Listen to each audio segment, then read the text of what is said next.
E como nós anunciamos aqui no começo do programa, a gente também tem a honra de receber a doutora Carla Malta, que ainda, com orgulho a mais, doutora Carla, de nós fazermos parte da mesma formação da nossa querida UESP, da Facime, para a gente falar aqui sobre a sua especialidade, sobre nutrologia e como que a gente pode levar essa informação para as pessoas que precisam. Bem-vindo ao nosso Vida Mais. Eu que agradeço o convite, é uma honra estar aqui com vocês. Doutora Carla, nós fazemos parte ali do começo da Facime, né? E como foi bom poder estudarmos juntos, né? De certa forma, desbravar tudo que a nossa faculdade ali precisava também, com o apoio de todos os nossos professores. Mas conta um pouquinho a sua trajetória para chegar até hoje à nutrologia e todo o serviço que você desempenha. Como é que foi sua formação? Pronto. Nós somos da primeira turma da UESP, né, com muito orgulho. E aí, de lá para cá, a gente fez residência de pediatria aqui em Teresina. Depois eu fui para Ribeirão Preto e fui para a USP de Ribeirão Preto e fiz o mestrado e doutorado em saúde da criança e adolescente. Foi onde eu comecei esse contato com a nutrologia, né, porque naquela época realmente não tinha muito lugar para a gente estudar nutrologia. E aí eu fiz o mestrado em crescimento e terminei fazendo o doutorado em obesidade infantil. E lá no mestrado eu conheci o Dr. Carlos Nogueira, que é presidente do Departamento de Nutrologia Pediátrica da Abram. Aí eu comecei a estagiar com ele lá em Ribeirão Preto e comecei a fazer várias pós-graduações. E baseado em tudo isso, né, todos os certificados, eu fiz as provas de título lá em 2011 de nutrologia pediátrica, né, pela pediatria e também de nutrologia pela Abram. Então a gente tem essa titulação e a gente vem estudando desde então esse tema que eu realmente assim é um prazer, que eu gosto muito de estudar. A gente percebe, já lhe conhecendo de muito tempo. Mas assim, eu queria só fazer um comentáriozinho antes da gente falar do nosso tema, que é falar sobre alimentação, o chamado eixo cérebro-intestino, mas relembrar, doutora Carla, que aqui a gente fala, como a gente comenta em várias outras entrevistas, não só de doença, a gente fala também de formação médica, de ensino. E como tem parte da nossa audiência que são estudantes de medicina, o que a doutora Carla comentou sobre formação, sobre faculdade e a quantidade de estágios de formação contínua. Né? Exatamente. Para mostrar que não é só a faculdade e cair no mercado de trabalho. Não, de forma alguma. Eu fico brincando, né? Porque hoje eu sou professora também, sou professora de pós-graduação, sou professora de faculdade, né? Além de fazer atuação em consultório, no hospital infantil, na nutrologia pediátrica. Mas a gente sempre fala muito assim, o que a gente estudou lá, se a gente for relembrar algumas coisas em relação ao que a gente estudou dentro da sala de aula na faculdade, por exemplo, eu não sei se você lembra daquele livro Marcondes, que a gente estudava um tratado de pediatria, lá estava dizendo assim, suco com 2 meses de vida. E hoje a gente faz suco depois de mais ou menos uns 2 anos de idade. A recomendação, assim, nutrológica, não é errado fazer um pouquinho antes, mas muda muito. Então a gente se atualizar, a gente estudar o tempo todo, né? Querer realmente o melhor para a gente e para oferecer para os nossos pacientes é muito importante. Bom, vamos pegar já esse seu comentário. Hoje em dia tem muitas opiniões, a nova paternidade, a nova maternidade. Ah, porque na minha época comia isso, agora não come. Açúcar, com quantos anos? Açúcar nunca de jeito nenhum. A gente sabe que, graças a Deus, nós somos, acho que, uma geração que mesmo agora como adultos, a gente está consumindo cada vez menos açúcar. Mas o que é que lhe chama a atenção? Vamos colocar aí de 20 anos para cá. O que se fazia antes, que era normal em uma alimentação infantil, e que hoje o pensamento e a conduta é diferente. Pois é, a gente sempre recebe isso, inclusive dos avós, das mães comentando da pressão que recebe. O que acontece é que cada vez mais a gente estuda e tem um conhecimento maior. E o que a gente falava outro dia, até mesmo em relação a essa programação metabólica que nós temos, ou seja, a probabilidade de a gente adoecer cada vez mais cedo, quando a gente pensa, por exemplo, no adulto jovem que infartou com 30, 40 anos, essa placa de gordura, falando assim, ela não se formou da noite para o dia, ela vem se formando no decorrer da vida inteira. Então, antigamente, a gente pensava que tudo isso era formado a partir do nascimento. Hoje a gente fala da importância dos primeiros 2.200 dias, que é assim, 3 meses antes da concepção, como é que está a saúde dos pais, como é que está o estilo de vida dos pais, se tem obesidade, se é alcoolista, se é tabagista, se tem alguma doença crônica, para a concepção. Então, existe toda uma programação pré-concepção para a gente fazer realmente ter mais saúde. Então, como a gente estuda um pouco mais, a gente hoje em dia realmente recomenda um estilo mais saudável, porque a gente fala da famosa longevidade, que é tudo que a gente quer, mas não apenas uma longevidade, mas longevidade com saúde, né? Chegar realmente com a plena capacidade que a gente tem de se levantar, de usar nossos membros inferiores, nossas pernas, fazer uma caminhada e ser mais independente, né? Mesmo quando idosos, né? Sim, perfeito. Eu lembro, assim, a gente comenta que como os nossos avós ensinaram, que você falou, eu lembro que muita gente talvez deve lembrar disso também. De manhã, quando a gente colocava um café com leite, ia mais ou menos um dedo de açúcar ali, né? Isso. E hoje você se sente mal em usar açúcar, né? Você se sente com a sensação de que, pô, isso aqui vai fazer muito mal. É uma mudança de mentalidade e que talvez a gente percebe até pelo consumo de refrigerantes. As crianças hoje consomem menos refrigerantes? Muito menos. A gente observa esse consumo menor. Por outro lado, a gente vê um acesso maior de ultraprocessados, né? Da questão da praticidade. Então, tem muita gente que tem esse cuidado, mas muita gente realmente acha a questão mais fácil, às vezes pela pressa do dia a dia, e aí a gente termina assim, tirando o açúcar do copo, mas termina consumindo outras coisas de outras formas que não são tão saudáveis, né? Então a gente sempre brinca muito com os pais dizendo assim, olha, vamos lembrar de descascar mais e desempacotar menos, né? Porque para a gente ter mais saúde precisa. Né? Perfeito, doutora Carla. Vamos falar de um tema que é do foco da nossa conversa também, que é um tema que talvez muitas pessoas ainda não tenham tanta familiaridade com isso. Não sei se é tão recente assim ou não. Você pode esclarecer isso para a gente. Mas é o chamado eixo cérebro-intestino. O que é isso de fato e como que isso pode impactar na nossa vida? Quando a gente fala desse eixo cérebro-intestino, nós estamos falando dessa ligação bidirecional, né? Do cérebro para o intestino, do intestino para o cérebro. Ele se dá de várias formas. Por exemplo, por meio do nervo vago, né? De uma estrutura neural. Ele se dá por meio da questão do que a gente chama da flora intestinal, da microbiota intestinal, de tudo aquilo que a gente se alimenta, da importância da dieta que é fundamental nisso. Mas, por exemplo, alguns neurotransmissores, como a serotonina, né, que é um tipo de hormônio que também está relacionado à questão da felicidade, do humor, né, ou da depressão, ele também tem 90% da sua produção intestinal. Então, tudo que acontece com o intestino, ele tem relação ao cérebro. Então, quando a gente pensa em relação à questão do humor, dos transtornos alimentares relacionados assim, por exemplo, você tem um paciente que tem autismo, que a gente fala muito, né? Quando tem uma alimentação desregulada, ele fica um pouco mais agitado, falando assim. Então, porque existe realmente essa conexão.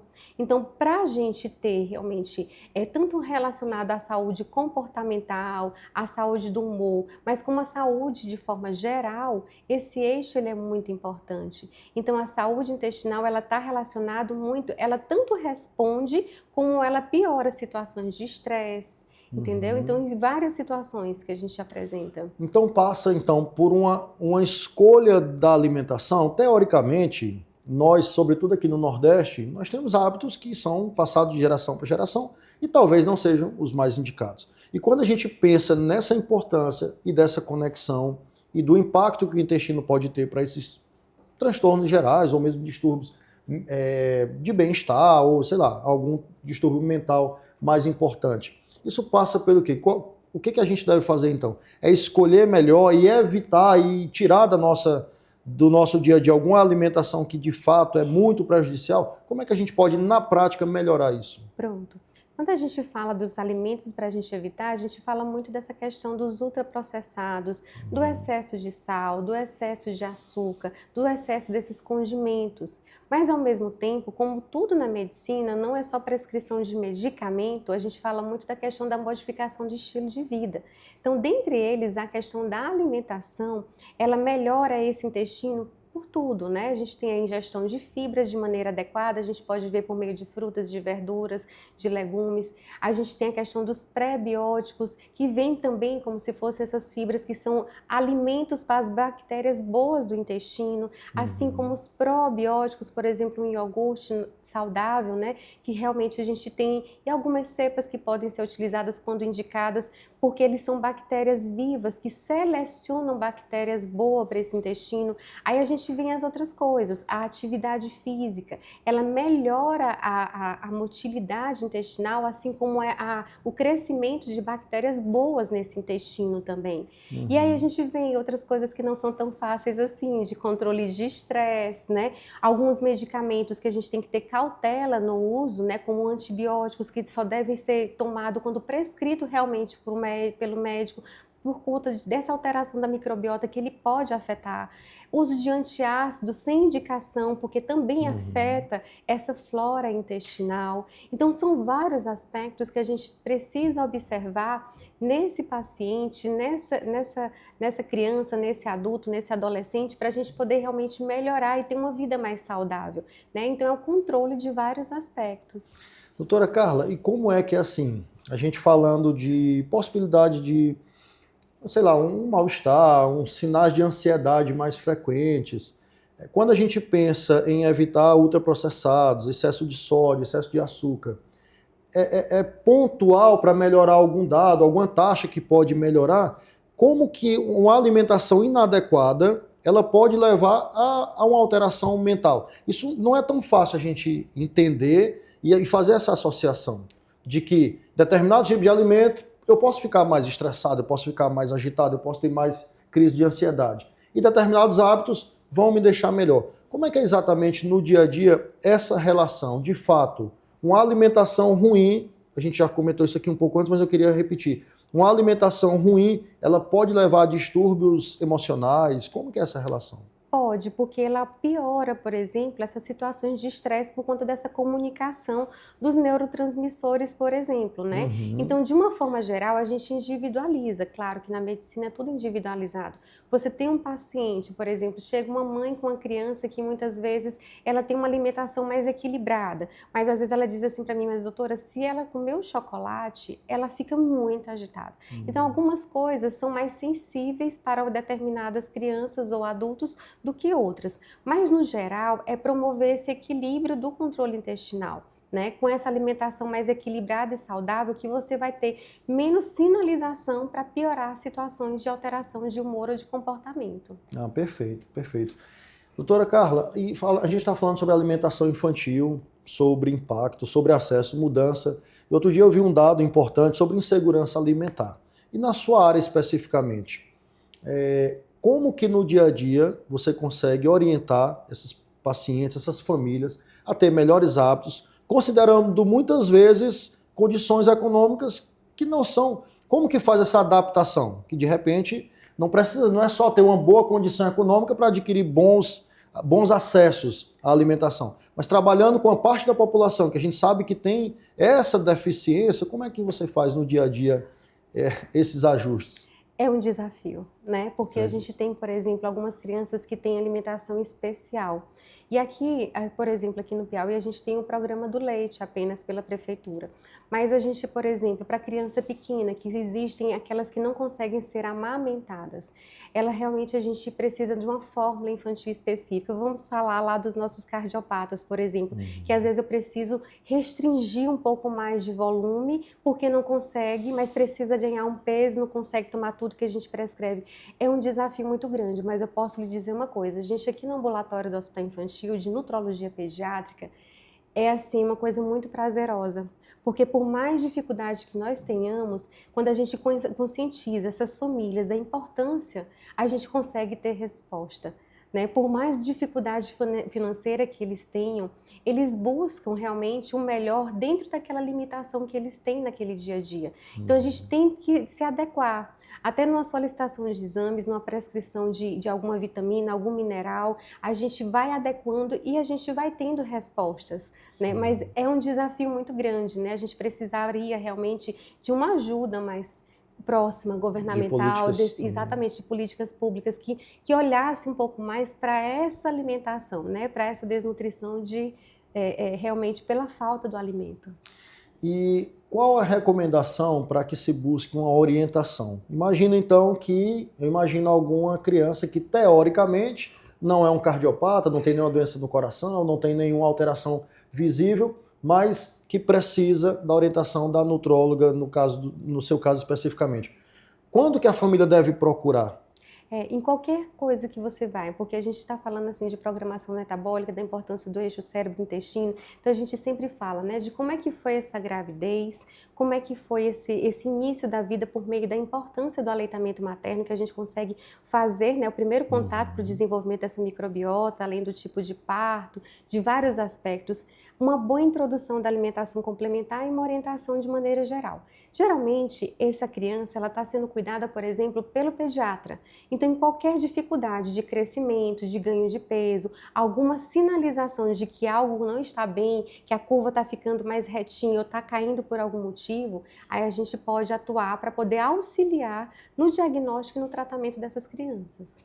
Perfeito, doutora Carla. Assim, acho que mais didática impossível. Você, enfim, esclareceu muitos pontos aqui pra gente, sabe? Muitos conceitos novos que a gente precisa falar cada vez mais disso. Isso. E além do hospital infantil, que você falou do ambulatório lá de nutrologia pediátrica, ao longo da nossa entrevista aqui nós exibimos algumas vezes o seu perfil do Instagram, mas como que a gente pode lhe achar nas redes sociais? O meu Instagram é o nutróloga_Carla Malta, né? Então estou disponível para vocês, para qualquer dúvida. Estou por aqui e eu agradeço muito o convite. Ótimo, a felicidade é nossa de lhe ter aqui. Esse é um espaço, doutora Carla, para a medicina piauiense, para a saúde piauiense, né? Então, de temas relevantes, saiu um novo estudo, tem uma informação importante.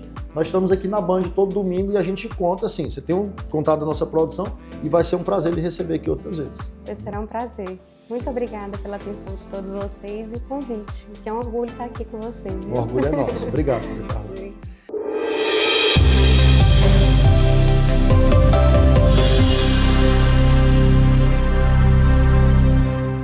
Programa Vida Mais. Oferecimento. Santa Fé, Centro Hospitalar e Maternidade. Faculdade 7. É muito mais que tecnologia. Construtora estrutural. Edificando sonhos. Unimed Teresina. Cuidar de você. Esse é o plano. LogMed. Saúde fácil. Core Clínica. Uma clínica carinhosamente pensada para você. Rua Coelho de Resende 483.